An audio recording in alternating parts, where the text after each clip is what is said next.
People whom you love are not easy. Transform yourself in such a way. Being in your presence, unknowingly, their cup will turn around. As far as your spiritual process is concerned, anyway you're alone. Namaskaram Sadhguru. I'm in a relationship with a very bitter person who is not interested in spirituality. How can I handle my relationship without losing my way on the spiritual path? If your concern is your spiritual growth only, then if you have a demon for your partner, that's the best thing. But your partner, your husband, wife is not just about spiritual growth, you also want to have a pleasant life in the family. Then you have to choose someone whom you like, but any human being on the planet, there is something that you don't like about them, isn't it so? So you use that part of it for your spiritual growth, and the rest of it you enjoy. Just as life. So if your intention is to have a good family, then some rapport is needed between two people, otherwise it won't work. Especially if you have produced children, then rapport is must, otherwise you'll foul the new life that's come up. If you create a foul atmosphere, you'll foul up the new life that is coming up. Nobody has any right to do that actually, but people are doing it. But no human being has any right… You can mess yourself up as much as you want, that's up to you. But you can't mess up a fresh life that's just coming up. So, if you're looking for good life, family life, then one has to find rapport. And that rapport means some areas of commonality at least. But if you're looking for spiritual life, it doesn't matter what kind of person he is, you can use everything for your growth, everything for your growth, if that's all your focus is.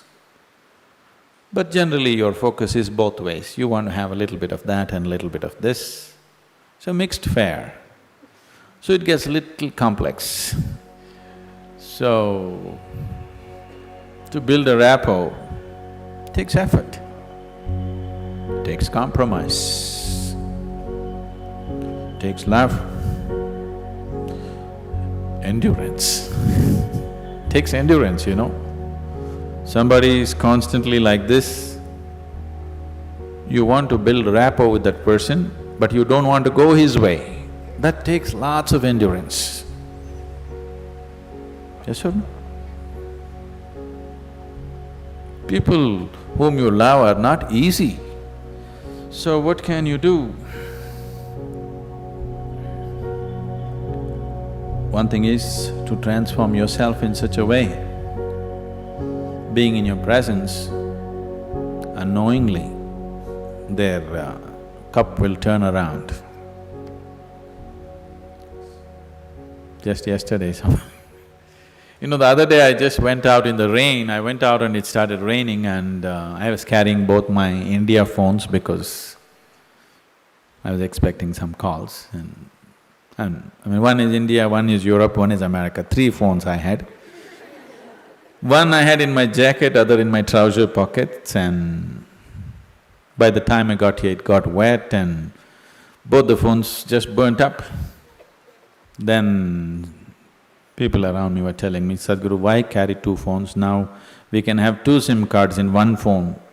If you hold it like this, you can speak on the India SIM card. If you turn it around, it just shifts into the other SIM card. You don't have to switch anything, just this way it handles one SIM card. If you turn it around, it handles another SIM card. You have to become like this. I was very suspicious of this phone, I didn't get it, but but you must become like this. If you wish to take people who are around you with you, if you want to walk alone, it's very easy. If you want to take people with you, then it takes a considerable amount of effort. When Gautama was asked this question, is it better to walk alone on the path or with a companion? He's not like me, he's dry. He said, it's better to walk alone than to walk with a fool. He's not saying don't walk with anybody, he's not saying don't have companions, but he said it's better to walk alone than walk with a fool. Because they can drain you, they can take such a lot of energy and time, and you don't know, they may be stronger than you and they may take you their way than you taking them your way.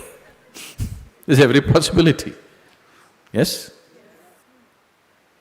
So, I won't say what Gautama said.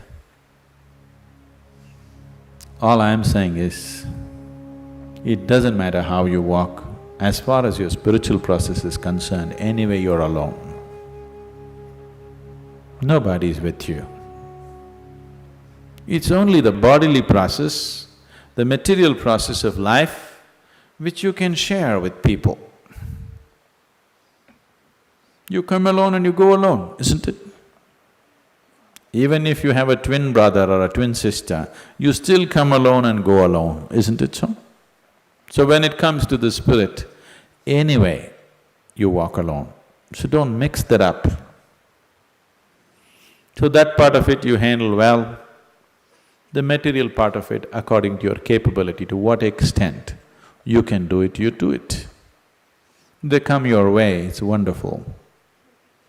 If they don't, it's all right, don't grudge them. It's just that you don't have to go that way. Maybe someday, when the doctor tells you your liver is in a bad state, he may seek divine, you know. Yes? Have you seen people who are walking in the morning? Not everybody, there are certain type of people, these are all over 50, 55 age group people. They have become lean and they're walking briskly every day, religiously they are there. These are all people who generally had a cardiac problem. They almost died. Then their doctor told them, either you do this or you're gone. Now their walking is like a religion. Not Sunday morning, every morning. Have you seen those people? Suddenly they transform, they eat properly, they do everything properly because the fear of life and death has come.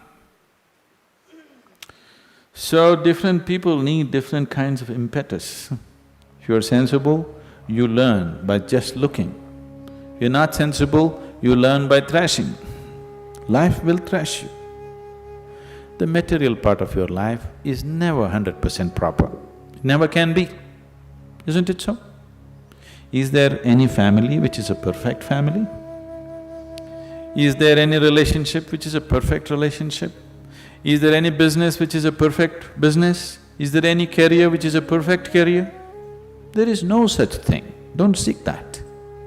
Your life will become wasteful and fanciful if you seek such things. They all happen to the extent you're capable of handling them, that's all. So, you make sure the spiritual part of your life, you handle it 100% properly.